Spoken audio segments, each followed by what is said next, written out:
This is the final instalment of the Queensland Raceway Supercar Triple Treat this weekend, and the lights flick.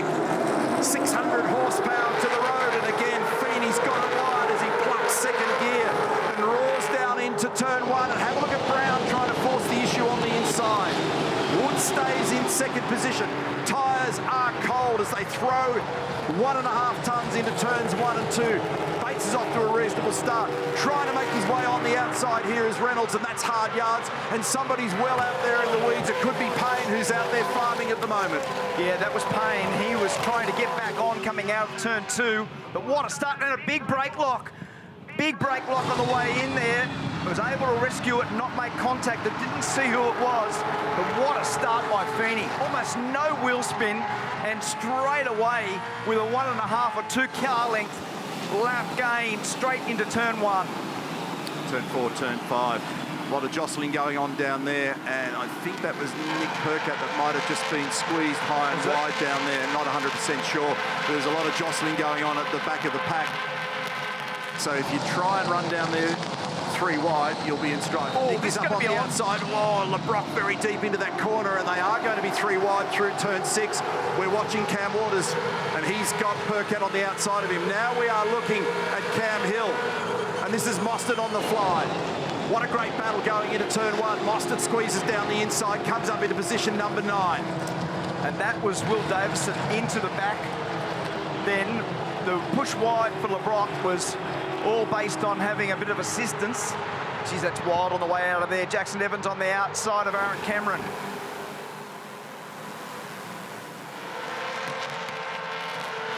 Hill, meantime, battling with Payne and Courtney. James celebrating that 600th race yesterday, and this is a place where he's had success.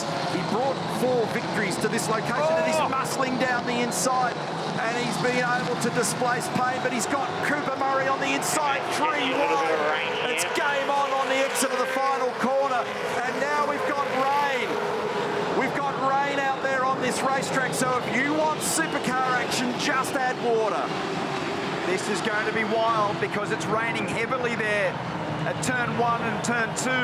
But I don't think it's made its way down to turn 3, down the other end, down the northern end of the racetrack. It's coming from the southeast. So you've got to just be really careful to understand how wet, how dry it is, and what the grip level is at either end of this place. And I'll tell you where it's going to be wild now, is as you come from the north, driving back towards the south, this turn 4, turn 5 area, it's going to be out of control. There'll be cars off the road everywhere, Neil. Imagine the challenge. Let's go to Garth for a quick update. Yeah, so the intensity, very similar to what we saw yesterday in qualifying when it caught everyone out. So not a lot of teams in pit lane yet with a wet tyre, but the intensity doesn't look like this front's going to hang around for long, but it's getting to the point where wets are going to be faster than slicks. 1 minute 14, we talked about pre-race, Garth, and we looked at the Century Batteries tech facts. But what an awkward set of circumstances. You probably didn't even have the slick tyres fully up to temperate pressure. Did you see Di Pasquale's got the thing on the wriggle as he changes gears down the front straight? So you're plugging gears with 600 horsepower on a Dunlop slick tyre, and it wants to rotate in a straight line. And what an introduction for Zach Bates out there at the moment, having to deal with this between Di Pasquale and Golding. Welcome to the show. Welcome to the show, all right. He's going to have a baptism of fire. Garth, there's that Queensland Raceway sign from the start. That start from Feeney was just amazing. I was watching it really closely. It's right out the front of our comm box. And the jump there for Ryan Wood was quite good. But the way that the first part of the start interacted with the second phase of acceleration was no wheel spin, got away superbly. And that was all important from the dirty side of the road on the inside. And then all the normal chaos. Remember, we saw Payne out wide. That was David Reynolds, and that's actually Matt Payne there sliding out on the exit of turn 2. That was a very aggressive move down the inside by James Courtney, and then Cooper Murray, the 3 of them running into each other on the exit. And we saw some pretty vigorous stuff, especially when this happened. A little bit of precipitation. How's this slide here from Anton Di Pasquale?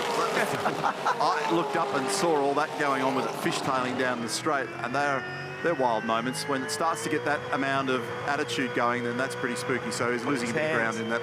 Yeah, hit his hand. Whoa, whoa. There we go. Oh, it's like a video game. It was pretty spooky stuff. He did a 9.9 on lap number 2. And he's just done a 10.9 on that last lap. So things are starting to settle down again. The track's had a wash. It got very slow, got back into the 20s, and all of a sudden we found 10 seconds again. So one of the things that happened on Friday when there was a little bit of drizzle around, and even yesterday, it didn't dry in a hurry. And this one will be the undercut on Kostecki. So this stop now is really that team looking to get onto the podium. So they did successfully yesterday with this car. Well, that right front was just a little bit tardy for David Reynolds. Is that tight? That didn't look to me like... No, there was a bit of second guessing with that. So Brown, Reynolds, Randall. First stop completed. The car leading the queue of those that have stopped is Will Brown as he drops in here behind James Courtney, who's had to make those 2 stops, one for wets and then another for the dry tyres. James was betting on the weather and it didn't work out. Mostard's got quite close now to the back of Di Pasquale. And officially that margin first to second now is 7 seconds, Feeney over Wood. He's just got a bit of time in hand in every sector at the moment. He's got about a 1/10 and a half to 2/10, and Kostecki reacts, the Shell V-Power Racing team reacting to Will Brown, and they're bringing car number 38 in now. And it was a cracking stop by Will Brown's team, 6.2. So that undercut benefit was not just the strategic ability to do the undercut, it's actually then the execution of the stop. Nicely pulled up there by Brodie. This will be a really interesting rejoin here to see whether this has worked for them. A little bit of drama there, a little bit of a drama with the air spike also off the back of that stop. Where is Will Brown? That is the question. Isn't it crazy?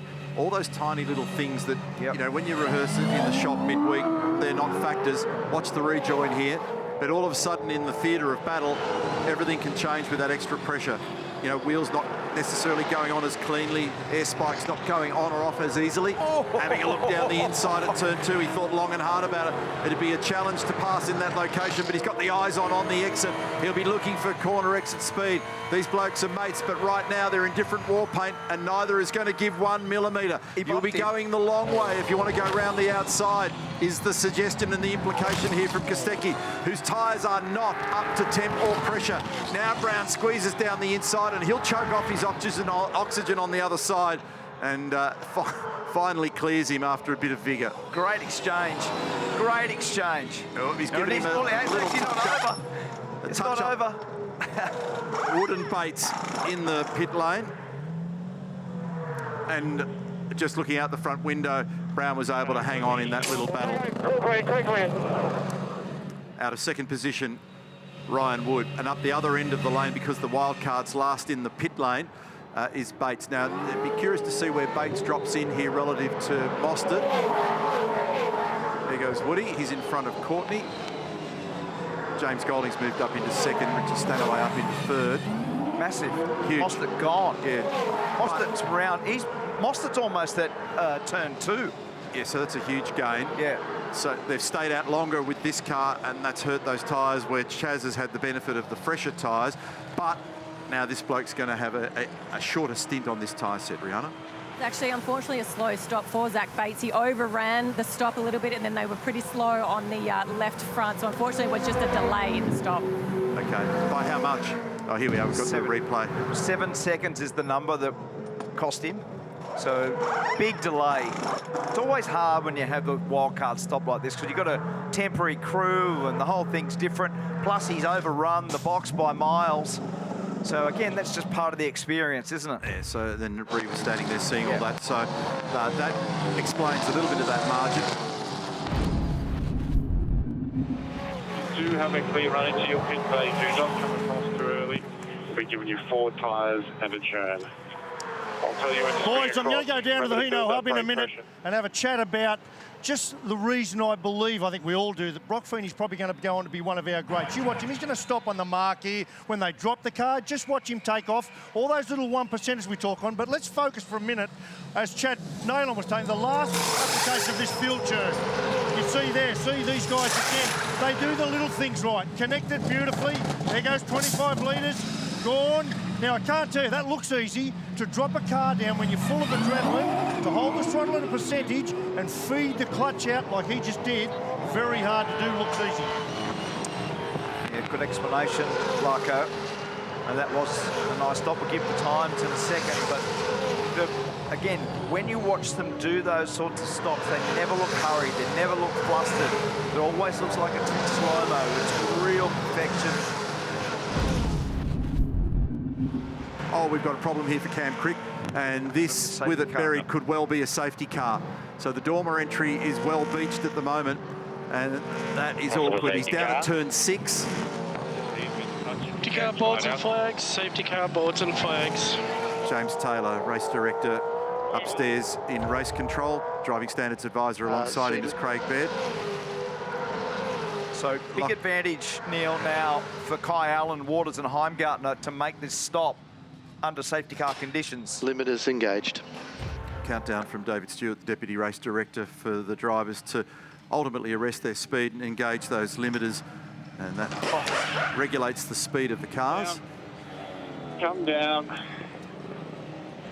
We're just going to repeat the same stop we did before, mate. The Grove.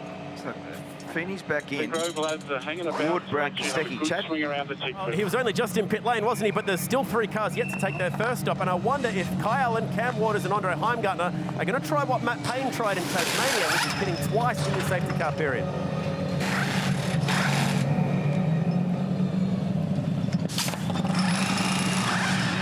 So they're all going to try and get in from here, one would think. And get home. Yeah, and get home. Because if you go back to the chat in the Hino hub, if you look at those that have only run this long, they've still got reasonable pace. Yeah. You know, so I think that you can safely get home from here, particularly if you're just a little bit cautious in the first phase of using the tyre. So it's going to be pretty congested and busy down there at the moment. Well, 33 laps remaining, and we saw 27 achieved by Brock Feeney in that race yesterday. Well, I think the other thing too, Neil, is you can actually warm the tyre up under the safety car, can't you? Yeah. So you're not going to use the tyre hard as soon as you go out. You get a couple of free kick laps in the whole process. And Brock came in on lap 29 in this race, so that's near enough. And this is the reason why for Cam Crick, who we're going to see in action in the Enduro Cup. We'll see him at the Bend in our next event. So I'm really interested to see whether or not what you were talking about a moment ago, Mark, becomes a reality, and then there's a bit of weather gets into this story as well, because that could make things challenging. Cam Waters, second stop. Well, they're going to do, so he's going to do, oh, sorry, go first back stop, again. Yeah, sorry. So Kai Allen, Waters and Heimgartner will have to do the 2-stop regime in this segment. There's Heimgartner. Yeah, because the field's also still spread. They haven't been able to release the limiters yet for them to close back up. So these blokes were the... Yep, they were the 3 that will process that. So if you can actually make this stop and affect the stop, jump the car in front. And remember, Brett Jones Racing have had unbelievable stops. So just in behind these 2 Mustangs, here's Andre Heimgartner in the R&J Batteries Camaro. They'll be trying real hard here. There'll be massive urgency to get him out across. Can he get out? Can he get out? Yes, he looks like he has. So he's jumped him. Yep. Nice job. Okay, well, we're still at full course yellow. Well done, still Tickford. at full course yellow with green rears. Still at full course yellow. So that was big. They were in the mid-teens before the safety car intervention. Yep, they're in the lead. So yeah. they've come out in the lead. I'm just looking where Feeney is. They are dead set in the lead. There's Feeney just in behind Heimgartner. That's what I'm getting at. So when you go from the mid-teens to being in that position, it just shows you how much gain is to be made. So Cam Waters in control. Great shot, shows the cars streaming through there. And you cannot pass before you cross the control line on the front straight. And it's on.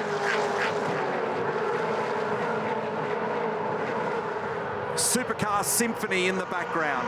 Sounds fantastic. Cars roaring into turn 1. Waters over Allen, over Heimgartner. What's the pace like with these cars? They were down the order prior to the safety car. Now that they've got fresh air, does that work in their favour? Feeney already having a look down the inside. And he's made a nice move on Heimgartner. That's one scalp. Brings him up into 3rd position. Wood's trying to do the same. He was running 2nd prior to the safety car. He's now trying to find a way around Andre Heimgartner, who's just been having some challenges trying to find the sweet spot with that car for the last, well, 7 or 8 months of the championship season.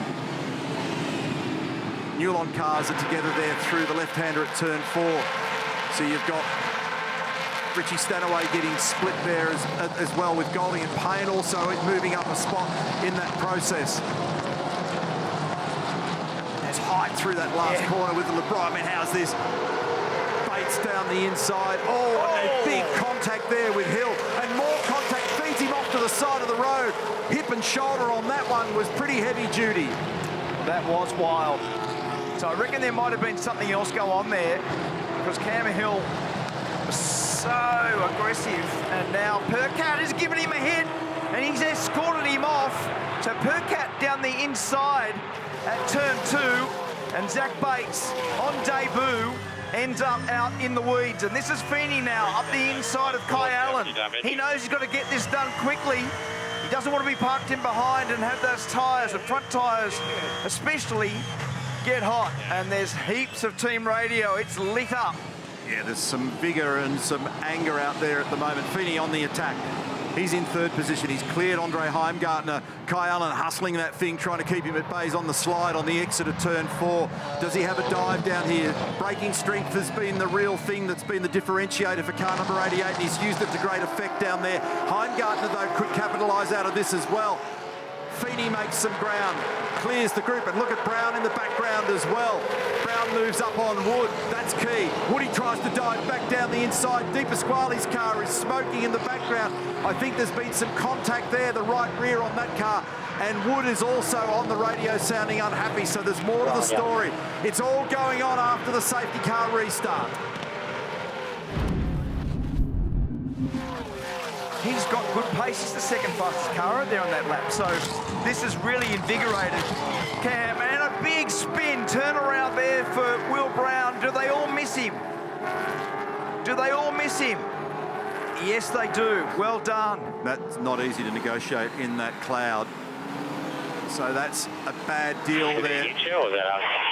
He would have got hit there. Yeah. Is that Woody? Woody? Yeah, Ryan Wood was Yeah, the nice car. shot, Woody. You don't do that by yourself in that spot, especially a guy like Will Brown. There's a bit more spite out there today, a bit more frustration. There's a bit more hand-to-hand combat. Let's have a look on the replay and see if we can unpack what's gone down here. So down into turn 3, bang, heavy contact. So Ryan's going to get done for that for sure. And then Will picks up the throttle to try and not end up falling off the edge of the road and getting into the gravel down there. It creates the smoke screen. Bang, turn, gone. Meantime, Feeney now sweating all over the back of Waters. The other car that's been quite speedy, Mark, kind of always in the fastest 4 or 5 cars the last several laps, has been Mostert. Yeah. And Heimgartner, interestingly, actually it's just flicked on this lap. The previous lap, he was the 4th fastest car, which kind of underscores that if you're at the sharper end, then you can run on with them. But qualifying, that's the challenge. Here's the big move down the inside. Does he get there for the lead? Yes. And so Feeney's been able to do it down the inside, but Waters has done a cunning job of getting back out the other side in front of him. Nice job. Well played. So it was such a deep break there from Brock that he couldn't arrest the speed enough, and he's allowed him to get back at it. Now they duel it out again down at turn 4. And the crisscross is on one more time. Does he stay in there? No, he thought about it. And Cam feathered the throttle for just a moment. That could have ended up in car 88. Rotating. What a great little battle between them. So Feeney clears Waters, and he's back in the lead. 4.4 seconds is the margin. Feeney over Waters at the moment. Kai Allen hanging on in third. Andre Heimgartner's still got that fourth position at the moment, but he is absolutely a target here for Chaz Mostert. But Mostert's got 5 seconds, remember, and he'll be aware of it, and he lets him slide by. So Heimgartner will know that. Tony Woodward would have advised him on the radio, but now the aim of the game here for Heimgartner is to try and keep Payne at bay, and he's making a lunge down the outside, switches to the inside for turn 6, tries to nudge the Mustang up the inside, grind, sparks fly down there, and Payne will pop out the other side as the Q tries to find a way through. Kostecki is next in that process. Brody comes down the inside as well, and he's got the thing sideways at turn 1 across the curb. Anton's tucked in behind Heimgartner now. This is wild stuff. Great racing, absolutely superb. Really tough racing there. Payne down the inside with a bit of bump and grind on Heimgartner, and then Brody was able to capitalise. It's not over yet because Ryan Wood's having a look at the back of Anton De Pasquale. Can he get it stopped? He does, yes. And he gets the car across the front of Anton's Camaro. Move made. What an afternoon of action. And Golding now temporarily in front of De Pasquale. I say that because it's no man's land out there on the outside of turn 4, and he has to drop back into position just ahead of his teammate, Richie Stanaway. Yep. Yeah, he's putting something really big together at the moment. It's not an easy thing in a field of this class to be able to put margins like we've seen in qualifying, or when yesterday he decided to grab the fastest lap, and when he did it, it was just a single lap that was a standout on its own, and it was a margin of 0.4 over everybody else. He's a deep student of the sport. He thinks about every millimetre of the racetrack, and we're seeing one of the world's best operators here, a young fellow who's been able to put together something pretty cool. 22 years of age as we wind down the back end of the Repco Sprint Cup, and it's the first marker in our championship season where the construction of our championship is wildly different to any other time that we've had in the history of the sport. This is a nice job down to the final corner, and what an exercise for him. A winner in the first race yesterday, Cranky with a jump start in the second race, but came home in position number 2. And today, Brock Feeney does the job and recovers to take victory in Queensland Raceway. Great reaction. Yes, great reaction. And what Martin Short just said to him. But still, great job, unreal guys. That's fantastic. And let's check out where they wash out at the end of race 25. How about those pictures? Brock Feeney celebrating that Repco Sprint Cup in style. Getting the treble here again. Cam Waters and Kai Allen, unlikely podium getters. Matt Payne, Brody Kostecki, Chaz Mostert inside the 10. Richie Stanaway and James Golding. That's a really big result for Premier Racing in terms of the team's championship. And how about some stories further back in the pack, like Will Brown turnaround. Will Davison got a penalty. Just a couple of the big names to have picked up penalties in this one, including Ryan Wood, Cameron Hill, Nick Percat, all penalised for incidents. Zach Bates, man, he fought bravely, but it's a tough game, the Supercars Championship, and he found himself outside the top 20.